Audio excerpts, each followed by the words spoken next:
যারা ব্যবসায়ী হতে চাচ্ছেন তাদের জন্য আমার খুব সিরিয়াস কিছু কথা আছে, ঠান্ডা মাথায় মন দিয়ে শোনেন। ওইটা মোবাইল ফোনে নিয়ে কোনো লাভ নাই। ফোন টোন পকেটে ঢুকে ঠান্ডা মাথায় শোনেন, তাহলে উপকার হবে।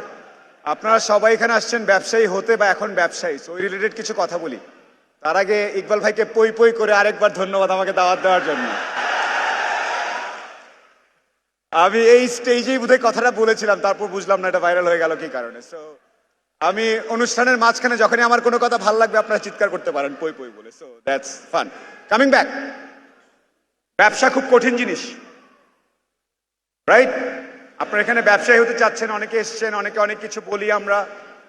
যার পকেটের টাকা নাই সেই বোঝে ভাই এত ডায়লগ দিয়েন না, আমি যে চাকরি টাকরি করি ঠিক আছে বেঁচে থাকি। যারা ব্যবসায়ী হতে চাচ্ছেন তাদের জন্য আমার খুব সিরিয়াস কিছু কথা আছে, ঠান্ডা মাথায় মন দিয়ে শোনেন। ওইটা মোবাইল ফোনে নিয়ে কোনো লাভ নাই। ফোন টোন পকেটে ঢুকে ঠান্ডা মাথায় শোনেন, তাহলে উপকার হবে। যারাই দেখবেন কাজের চেয়ে অন্যান্য জিনিস নিয়ে বেশি ব্যস্ত, তার আসলে ব্যবসা বোঝে না, সে ঢংডাং বোঝে। তো সেলফি, ফোন, মোবাইল, দৌড়াদৌড়ি, মালা এইসব হইলে বোঝা যাবে যে ওনার মধ্যে আসলে একটু কম আছে ব্যবসার বুদ্ধিটা। অনেকে ফোন ধরে আছেন, তো এটা বন্ধ। আসল কথা শোনেন, আমাদের সবার মধ্যে চাকরি করার একটা ব্যাপার আছে। 30 তারিখ পর্যন্ত চাকরি করব, 2 তারিখে টাকা পাবো, বাস এমনি জীবন চলবে। 3 তারিখে মুদির দোকানে যাব, 4 তারিখে মাছের দোকানে যাব, শেষ। খুব সুন্দর লাইফ। এটাই নাটক সিনেমায় সবখানে বলা হয়েছে যে সফল মানে এটাই। সকালে উঠবা, চা খাবা, বাস ধরবা, অফিসে যাবা, বসকে তেল দিবা, ফাইল টাইল সাইন করবা, কয়েকটা ফাইল আটকা রাখবা, তারপর আবার সন্ধ্যাবেলা চলে আসবা, রাইট? যদি ব্যবসায়ী হতে চান এই চিন্তা একদম ঝেড়ে ফেলতে হবে। এবং এই চিন্তা ঝাড়তে গেলে বউ, গার্লফ্রেন্ড, বাপ মা, আত্মীয় স্বজন, পাড়ার সবাই হাসাহাসি করবে, যেটা ব্যাককল। ওই রকম সাহস যদি থাকে যে যার ইচ্ছা যেভাবে হাসুক, আমি আমার মতো, আমার নিজের মতো করে দরকার লাগলে কাঁধে বয়ে মাছ, তেল, আলু, হোয়াট এভার বিক্রি করবো, ওই রকম সাহস থাকলে লেটস টক যে আমি উদ্যোক্তা। আদারওয়াইজ ইকবাল বার ভাই যে চেষ্টা করে যাচ্ছে 1531 দিন ধরে, এদিক দিয়ে ঢুকবে, এদিক দিয়ে বেরোয় যাবে। আজকাল তো এদিক দিয়ে ঢুকে না, ওই কি সিপিইউতে এদিক দিয়ে ঢুকে, সিপিইউর ওদিক দিয়ে বেরোয় যায়, অনলাইনে সবকিছু। ওকে, কামিং ব্যাক। নাম্বার 1, বাংলাদেশের প্রতিষ্ঠিত জীবনবোধ, পেশাগত বোধের বাইরে আসতে হবে। যদি সাহস থাকে তাহলে উদ্যোক্তা হন। 2 নাম্বার, নির্দিষ্ট সময়ে টাকা পয়সা চলে আসবে, এটা বুদ্ধিটা আমাদের সবসময় চিন্তা করি মাসের হিসাব, মাসের হিসাব। ব্যবসায় মাসের হিসাব বলে কিছু নাই। সেটা দিনের হইতে পারে, সপ্তাহের হইতে পারে, 1 ঘন্টা হইতে পারে, 6 মাস ধরে কোনো আয় ইনকাম নাও থাকতে পারে। আপনারা কেউ জানতেন করোনার ব্যাপারে? 2 বছর ধরে কোনো খবর নাই। তারপরে যখন একটু ঠিকঠাক হলো, এখন 2 দেশ যুদ্ধ লাগায় বসে আছে। ব্যবসায়ী হিসাবে আপনাকে এই জিনিসগুলো মাথায় রাখতে হবে, ওই বুদ্ধিটাও একটু একটু করে বাড়াতে হবে। তো নির্দিষ্ট সময় পরে পরে টাকা পাবো এই চিন্তাটা বাদ দিয়ে দেন। আর টাকা পাওয়া মাত্র পরের দিনই খরচ করে ফেলবো এই চিন্তাও বাদ দিতে হবে। আজকে টাকা পাইছি, 2টা ভালো ডিল হইছে, চল মামা সাইজ করে ফেলি আজকে, চল বাড়ি কিনা ফেলাই, জমি কিনা ফেলাই, এই করে ফেলাই, সেই করে ফেলাই, ফুটানি দেখায় ফেলাই, এটা বাদ দিতে হবে। ট্রু বিজনেসম্যান তার কাছে কত আছে, কিভাবে আছে, এত ঢোল পিটায় বলে না। তার জীবন আচরণ দেখে একটা নির্দিষ্ট সময় পর্যন্ত বুঝতে পারা উচিত না যে তার মূলধন, পুঁজি, লাভ, ক্ষতি কতটুকু। এই বুদ্ধিটা মাথায় ঠিক মতো ঢোকান। 2 কেজি তেল, 2 কেজি ডাল বেশি বিক্রি হয়েছে, আজকে যায় সুট টুট কিনে একাকার অবস্থা, অফিসের পুরো কেবিন টেবিন সাজাই ফেললাম, দরকার নেই। আবেগ কন্ট্রোল, এটা আমরা অভিজ্ঞতা থেকে বলছি। এখানে আমি আছি, ইকবাল ভাই আছেন, তহিদ ভাই আছেন, তাদের অনেকের কাছ থেকে আমি এখানে অনেক এক্সপিরিয়েন্স নেই। সেই জন্য বলছি আপনাদের অনেককে, কারণ আজকে এখানে মেলাতে অনেক বিক্রি হলো, কালকেই সেটা খরচ করবেন না প্লিজ। আপনার কাছে যেই লাইফস্টাইলে আছেন সেই লাইফস্টাইল 2 বছর চালানোর মতো টাকা থাকলে তারপরের থেকে শুরু করবেন ফুটানি অর হোয়াট এভার স্টাইল। তার আগ পর্যন্ত সেটা সঞ্চয়, সেটা রাখবেন, সেটাতে মূলধন বাড়াবেন, ব্যবসার পুঁজি বাড়াবেন, ব্যবসার ইনভেন্টরি বাড়াবেন, তার আগ পর্যন্ত না প্লিজ। স্টাইল ফুটানি পরে অনেক করতে পারবেন। আমাদের দেশের মধ্যে একটা ধারণা আছে মানুষজনের মধ্যে যে খুব দেখাতে হবে, রাইট? প্রায় দেখবেন কারো কেবিনে বা অফিসে বা ব্যবসা প্রতিষ্ঠানে গেলে দেখে এইখানে ঝিকমিক করতেছে, ওইখানে চকচক করতেছে, এইখানে সোফা, ওইরকম অনেক কিছু। দরকার নেই, আস্তে আস্তে করেন। সো কামিং ব্যাক, এটা টাকা পয়সার কথা গেল। এবার কিছু অপ্রিয় সত্য বলি। আপনারা যারা ব্যবসা করবেন, আপনি হয়তো ভাবতেছেন আপনি অনেক বোঝেন, জিনিসের দাম এত, ওকে এত বলবো, মাঝখানে এত থাকবে, ট্রান্সপোর্টেশন কস্ট এত, ব্যাংকের এই, খুব বুঝছেন। আপনি কলা টলা খেয়ে মনে মনে শেষ, একাকার অবস্থা। 10 কেজি সুন্দরবনের মধু আনছি, কালকে বিক্রি করব 12 কেজি, সেই একবার অঙ্ক করে ফেলছেন। সে অঙ্ক করে অনেক কিছু করে ফেলছেন। যার কাছে বেচবেন উনিও অঙ্ক বোঝেন। আপনি ভাবছেন 150 করে বেচবেন, সে এসে বলবে ভাই 100 টাকা দিবেন। আপনার পুরা 7 দিনের কষ্ট শেষ। তো একটু বুঝে আপনি যেই জিনিস নিয়ে ব্যবসা করছেন ওটা আসল মূল্য কত, কত টাকা প্রফিট করতে পারবেন, লোভে যাবেন না। ঠিক আছে, আমি 10, 12, 15% প্রফিটে চলে যাবে এই চিন্তা বাদ। 1, 2, 3%, 4% থেকে শুরু করেন।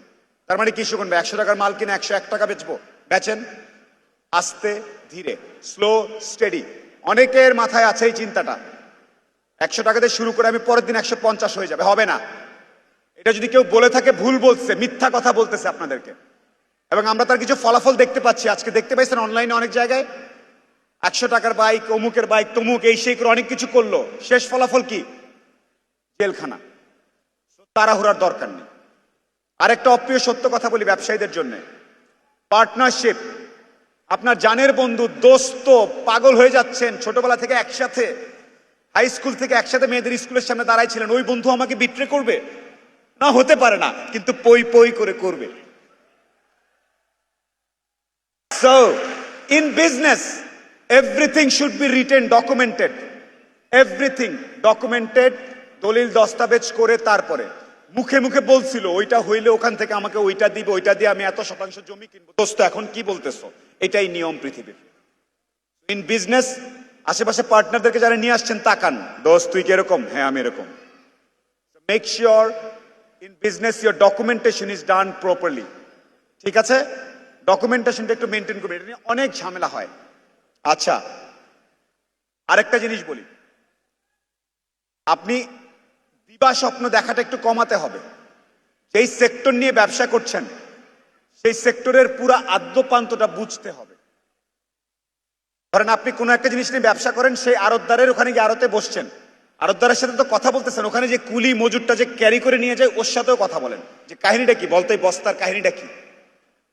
আপ এন্ড ডাউন পুরা জিনিস না বুঝে লাভ দিবেন না। ভাই আমার একটা পেজ আছে, ওখানে 1 লাখ লোক আছে, এতদিন আমি ডাল বেচতাম, আজকে আমি মেয়েদের সালোয়ার কামিজ বেচবো, ফট করে বললেন আর হয়ে গেল, হবে না। মেয়েদের সালোয়ার কামিজের বিজনেস পুরোটা বুঝে নেন, তারপরে কথা বলেন। আর কেউ যদি এসে আপনাকে বলে যে সে অনেক কিছু বোঝে ইত্যাদি, তাহলে তার রেজাল্টটা জানতে চান যে আপনি কি করছেন, আমাকে দেখান। রাইট? সো বিজনেস ওয়ার্ল্ড, উদ্যোক্তা হওয়াটা খুব ট্রিকি একটা জিনিস। ইকবাল বাহার ভাই 1.5, 2, 3, 4 বছর ধরে চেষ্টা করে যাচ্ছে, কারণ আছে। সবার চাকরি হবে না, 17-18 কোটি মানুষের দেশ, সবার সুস্থ জীবন, চাকরি ইত্যাদি হবে না, এটা মেনে নেন। আমার বিসিএস হয় নাই, আমার মাল্টিন্যাশনাল চাকরি হয় নাই, আমি খারাপ, এই চিন্তাও বাদ দিতে হবে। আমি উদ্যোক্তা, আমি ব্যবসা করি, এটার মধ্যে একটা প্রাইড আনতে হবে মনের মধ্যে। আমি উদ্যোক্তা, আমি ব্যবসা, এটা বলতে গিয়ে মিনমিন করবেন না কারোর সামনে। আপনার এলাকায় 5 জন আসছে বিদেশ থেকে পড়ে, একজন আসছে সরকারি অফিসার, একজন এসপি, একজন অমুক, আর আপনি আড্ডায় বসে একটু মন খারাপ, কোনো দরকার নেই। আমি বিজনেসম্যান, আমি উদ্যোক্তা। এই আড্ডা, এই পরিচয়টা দেওয়ার সময় মাথাটা উঁচু রাখতে হবে। কত টাকার ব্যবসা করো ভাই? 200 টাকার ব্যবসা করি, কারো কোনো সমস্যা আছে? কোনো সমস্যা নাই। আমি 1000 টাকার ব্যবসা করি, কারো কোনো সমস্যা আছে? সমস্যা নাই। আমাদের নাটক সিনেমায় দেখাইছে চৌধুরী সাহেব, এইটা বড়, ওই নানান ক্লাসিফিকেশন। পৃথিবীর আমাদের ইসলাম ধর্ম সহ অন্যান্য সকল ধর্মে বলা হয়েছে মানুষের মধ্যে কোনো ভেদাভেদ নাই। যেই ভেদাভেদ করবে তাকেই ধরে নেবেন যে ওনার সমস্যা আছে, ওনার থেকে আপনি দূরে থাকেন, দরকার নেই। আপনি করেন না ভেদাভেদ, right? So these are the couple of things, partnership, price, then status, এই যে জিনিসগুলো ব্যবসায়ীদের সাথে যুক্ত, এই জিনিসগুলো একটু বুঝবেন। অতি দ্রুত মুনাফার চেষ্টা করে লাভ নেই। ওইখানকার ওই পেজে বলছে এখান থেকে আইনা দিলে আমার কাছে প্রায় 50-60% করে প্রফিট থাকবে, বললে এটার মধ্যে কোনো একটা ঘাপলা আছে। 4, 5, 6, 7, 8, 9, 10 পর্যন্ত প্রফিট হইতে পারে, এরপরে যেই জিনিসটাতে যাবে কোনো না কোনো ঘাপলা আছে, একটু বুঝে নিয়েন। ভাই 20% রিটার্ন পাবেন আপনি, জোস, খালি দেন। সরি, আইদার ওনার নাইলে আপনার, নাইলে সিস্টেমে কোনো ঘাপলা আছে। বি ভেরি কেয়ারফুল, ওকে? যতক্ষণ পর্যন্ত টাকা আপনার পকেটে আসে নাই ব্যবসার, ওই টাকা আপনার না। ইমেইলে দেখছেন, মুখে বলছে, SMS এ বলছে, মালের হিসাবে মেমো পাঠাইছে, হয় নাই। আপনার পকেটে বা আপনার অ্যাকাউন্টে নাই মানে ব্যবসা, ওই টাকা আপনার না। ফুটানি করেও কাউকে বলবেন না যে আমার এটা টাকা, আপনার এখানে নাই তো নাই। এইখানে নাই তো এটা আপনার না, so be very careful. Okay, again I really appreciate আমাদের দেশে গত 10-12 বছর ধরে মাননীয় প্রধানমন্ত্রী বলেছেন কর্মসংস্থানের জন্য উদ্যোক্তা হওয়ার একটা চেষ্টা করা। অনেকে একটু শুরু করে ছেড়ে দেয়, নিজের বলার মতো গল্প। ইকবাল বাহার ভাইকে আমি personally I would like to salute him. উনি চেষ্টা করে যাচ্ছেন, এই ব্যাপারটাকে গ্ল্যামারাস করছেন, এই ব্যাপারটার মধ্যে একটা স্ট্যাটাস উনি ইনজেক্ট করতেছেন। যে উদ্যোক্তারা এসে পুরো ইনডোর স্টেডিয়াম নিয়ে বসে আলাপ সালাপ করতেছে, এই ব্যাপারটার মধ্যে কিন্তু একটা আরাম আছে, আনন্দ আছে, আপনি ফিল করতেছেন। আমাদের দেশে রাজনৈতিক নেতৃবৃন্দের অনেক এরকম সভা হয়, পাইলটদের হয়, বিসিএস এর হয়, বড় বড় কোম্পানির এরকম হয়, তারা আসে, তারা নিজেদের পরিচয় দেয়, আমরা এরকম। আপনিও বলবেন এরকম ছবি কয়টা আছে, এরকম গ্যাদারিং, এরকম সাহস করে কিছু পাগল মানুষ আছে। ইকবাল বাহার ইজ ওয়ান অফ দেম, এবং তার সাথে তার আরো দুজন অ্যাসোসিয়েট যারা আছেন, তার কিন্তু ঠেকা পড়ে নাই, তার দরকার না। I know him personally, I know him, I know about his personal, financial and business and networking worth. উনি যদি এই মুহূর্ত থেকে আপনাদের কারোর সাথে যোগাযোগ নাও রাখেন, ওনার যে নেটওয়ার্কে যে এবং সামাজিক যেই ওয়ার্থ, সেটা কমবে না, বাড়বেই। তারপরেও কানেকশনটা মেনটেন করেন। এবং দেখলাম যে করোনার মধ্যে অলমোস্ট আপনি আমাদেরকে ছেড়ে চলেই যাচ্ছিলেন, আবার বোধহয় টেনে ধরে নিয়ে আসছে, রাইট? সো আপনার জন্য আমাদের দোয়া এবং একটা বড় তালি, ইকবাল বাহার। এগেইন গাইস, আমার কথাগুলো একটু ঠান্ডা মাথায়। ফেম, খ্যাতি, টাকা, কমিটমেন্ট, প্রতিটা জিনিস ক্ষণস্থায়ী। যেমন আমার কোনো কিছু স্ট্যাটাস দিলে আজকে 30, 40, 50 হাজার লাইক পড়ে, এটা যে কালকেও পড়বে এটা ঠিক না, কালকে অন্য কিছু হতে পারে। এই জন্য সবসময় বেস্ট হচ্ছে চুপচাপ, নরম, শান্ত, অহংকার ছাড়া ঠান্ডা মাথায় চলা, যাতে যখন কিচ্ছু থাকবে না তখন আপনি মাথা উঁচু করে দাঁড়ায় থাকতে পারেন যে আমি চেষ্টা করেছি, হয় নাই, কারণ সৃষ্টিকর্তা আমাকে নিয়ে হয়তো অন্য কোনো প্ল্যান করেছেন। বাট চেষ্টাটা থামানো যাবে না, রাইট? আর অতিরিক্ত উত্তেজিত হয়ে পাগল হয়ে আজকে ব্যবসা করে ফেলবে, এই করে ফেলবো, করা যাবে না। একদম বুঝে, না বুঝলে ইকবাল বাহার সাহেবের মতো বাকি যারা আছে আপনাদের মেন্টর, সবার সাথে জিজ্ঞেস করেন, যোগাযোগ করেন, দোকানে দোকানে বিভিন্ন জায়গায় সময় কাটান। তার আগে লাভ দিয়ে আমি উদ্যোক্তা, কিছু হওয়ার আগে নামের আগে 4টা সিইও লাগায়েন না। আজকাল পিচ্ছি পিচ্ছি দেখি যে 22 বছর বয়সে নয় 3টা সিইও কার্ড আমাকে ধরায় দেয়। সরি, আমি তখনই বলি তোমার সাথে আমি ব্যবসা করবো না, কারণ যে রিয়েল ব্যবসায়ী সে কার্ড টার্ড নিয়ে এত ব্যস্ত না, সে ঠান্ডা মাথায় বুঝে শুনে আগাচ্ছে, রিয়েলি যারা ব্যবসায়ী। That is my only request Iqbal Bahar ভাই। আই রিয়েলি অ্যাপ্রিসিয়েট যে আপনারা সবাই এসছেন। অ্যান্ড যদি আপনাদের এই উদ্দেশ্যটা সফল হয়, আমি একটা কথা বলতে পারি, আর্থিক যেই মুক্তি নিজের স্ট্যাটাস থেকে বা নিজের আর্থিক, এটা ব্যবসার মাধ্যমেই সম্ভব। এই ব্যবসায়ী হওয়ার চেষ্টাটা is fantastic, specially I can see lot of women. So kudos to all of you, you guys are amazing. পেছনে যারা বসে আছেন প্রত্যেককেই আমার পক্ষ থেকে ধন্যবাদ। আমি খুব ছোটখাটো চাকরি করি, অল্প স্বল্প কিছু টুকটাক ব্যবসা করি।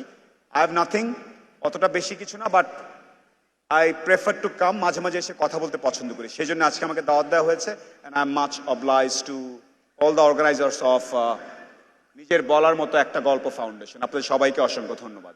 So that's all from my side. Now I am gonna take a short video, যেটা আমি একটু পরেই পোস্ট করব। আপনারা কি বলবেন? এটাকে অনেকে আমাদের পচানোর চেষ্টা করছে, আমরা এটাকে উল্টা এনার্জিতে কনভার্ট করে ফেলবো, রাইট?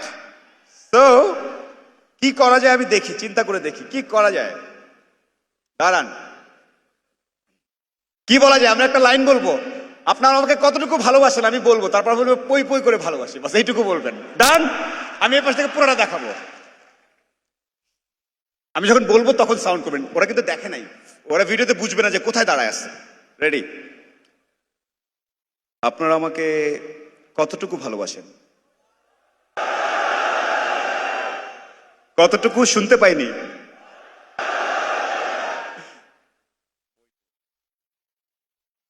পোস্টেড। লিসেন, লাইফে যখনই আপনাকে কেউ নামানোর চেষ্টা করবে, সেম জিনিসটাকে আপনি প্ল্যাটফর্ম বানায় আর উঠে যাবেন। বোঝা গেছে? আপনাকে কেউ যখন টানবে আপনি স্প্রিং বোর্ডের মতো আর উপরে উঠে যাবেন। That's how you move on in life.